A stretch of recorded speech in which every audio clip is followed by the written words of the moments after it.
Assalamualaikum warahmatullahi wabarakatuh. Saya Dwiki Maretno dengan mata kuliah Dasar-Dasar Manajemen dengan dosen pengampu Bapak Muhammad Erwin. Kali ini saya akan menjelaskan materi dari kelompok kami, yaitu mengenai pengelolaan individu dan diversitas.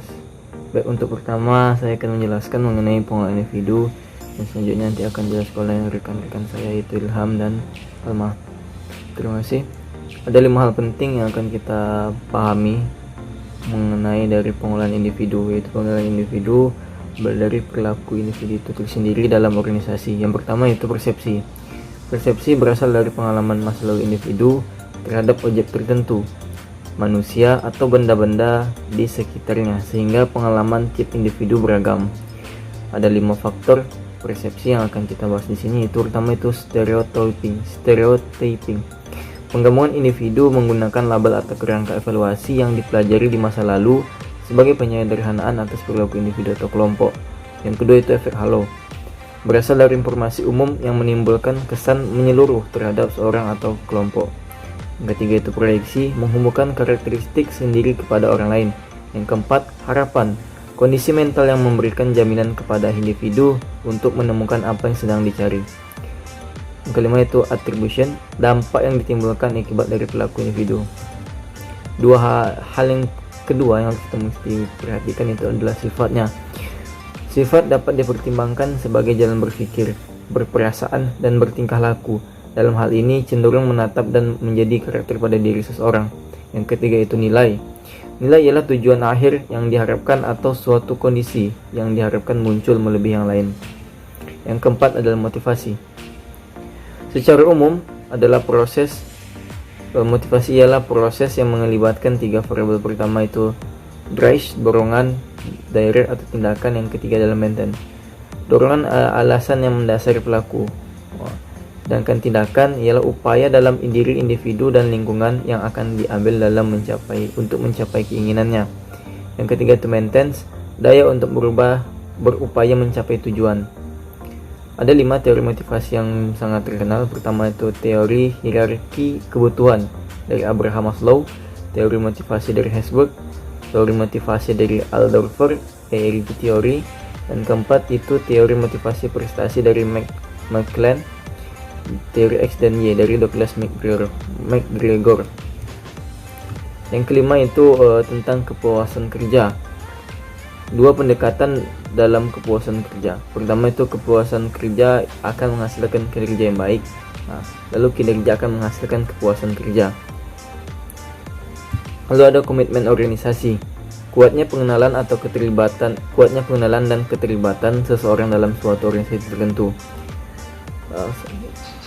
Lalu sikap yang merefleksikan loyalitas karyawan pada organisasi dan berproses berkelanjutan, di mana anggota organisasi mengekspresikan perhatiannya terhadap organisasi dan kebersihan serta kemajuan yang berkelanjutan.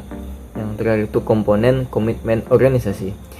Pertama itu sikap, identifikasi dengan organisasi, keterlibatan dengan peranan pekerjaan di organisasi tersebut, dan kehangatan. Kedua itu kehendak untuk bertingkah laku, kesediaan untuk menampilkan usaha, dan keinginan tetap berada dalam organisasi. Baik, terima kasih. Selanjutnya akan dijelaskan oleh teman saya. Baik, terima kasih kepada rekan saya Dwiki Maretno yang telah menyampaikan bagian yang di atas. Maka saya akan melanjutkan materi selanjutnya, yaitu bagian yang ke B, mengelola keberagaman SDM diversity. Diversity sebagai sesuatu yang perspektif, dan diversity juga dapat diartikan secara harfiah itu adalah sebagai perbedaan. Thomas, ini pendapat dari Thomas dan Eli, memberikan penegasan pandangan diversity sebagai suatu variasi perspektif dan pendekatan kerja yang dibawa masing-masing individu di dalam menunjukkan identitas diri dan kelompoknya. Pencapaian kesuksesan dalam teamwork pada organisasi multikultur. Kunci kesuksesan itu tidak pada anggotanya, melainkan adanya kreativitas yang sinergi dalam proses interaksi tim. Bagaimana mereka memahami, menggabungkan, dan mengangkat perbedaan-perbedaan di antara mereka. Masuk ke selanjutnya, yaitu bagian dari yang B tadi. 1. Proses pengidentifikasian. Terdapat 3 dasar dari self definisi diri sendiri sebagai individual, interpersonal, dan anggota grup. Ketiga dasar tersebut mempersembahkan sebuah orientasi identitas yang masing-masing dengan motivasi sosial mencirikan pengetahuan dan sumber penghargaan dirinya. Yang kedua tadi, semua orang mengidentifikasikan dirinya sebagai individual, hubungan partner, dan anggota grup. Dalam sebuah konteks, hal tersebut akan mempengaruhi pergerakan orientasi identitas. Dan selanjutnya, ketika orientasi identitas secara kolektif diutamakan, orang lain akan termotivasi untuk meyakinkan kesejahteraan grup mereka dan akan sharing berhubungan dengan grup lain. Itulah dari proses pengidentifikasian. Karena dia terbagi 3, saya langsung menjelaskan beberapa inti-intinya. Yang 3 itu, proses pengidentifikasian itu disebut, yang pertama multifaceted, dynamic, influenced. Yang selanjutnya, kegagalan dalam kebijakan pengelolaan diversitas. Kegagalan penerapan salah satu praktek dalam manajemen sumber daya manusia adalah kebijakan diversity, yaitu gagal dalam membuat transisi atau peralihan dari kerangka organisasi monolitik menuju ke resiko yang berhubungan dengan masyarakat yang serius dan implikasi besar finansial yang negatif.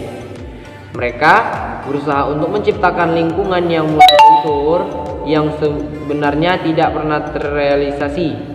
Beberapa identifikasi alasan mengapa kebijakan diversity sering gagal. Yang pertama, saat perusahaan akan memulai program tersebut, diversity dipandang sebagai cara terakhir penanganan program praktek SDM.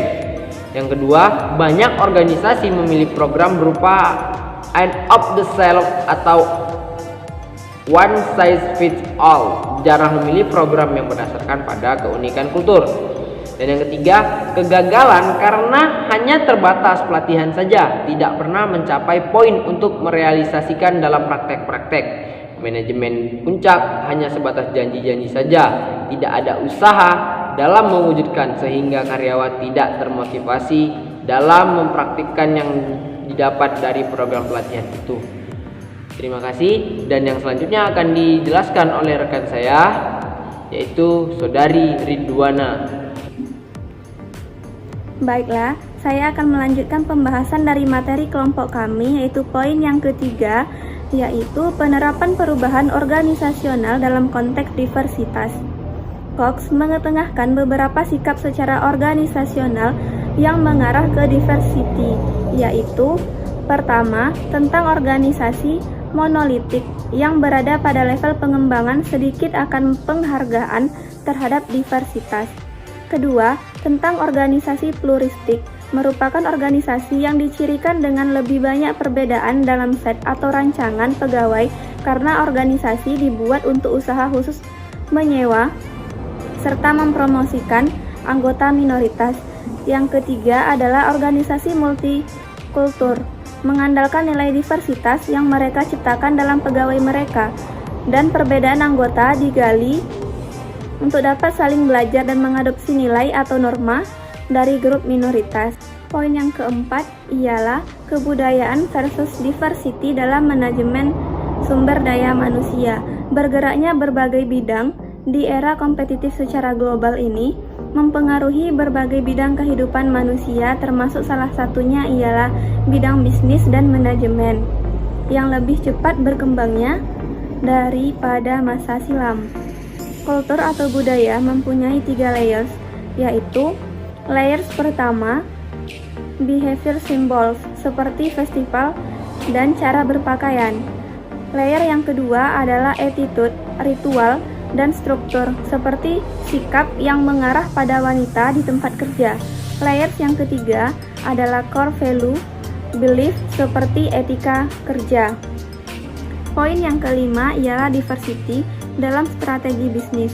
Strategi juga merupakan implikasi diri untuk hubungan diversity pada orientasi kerja.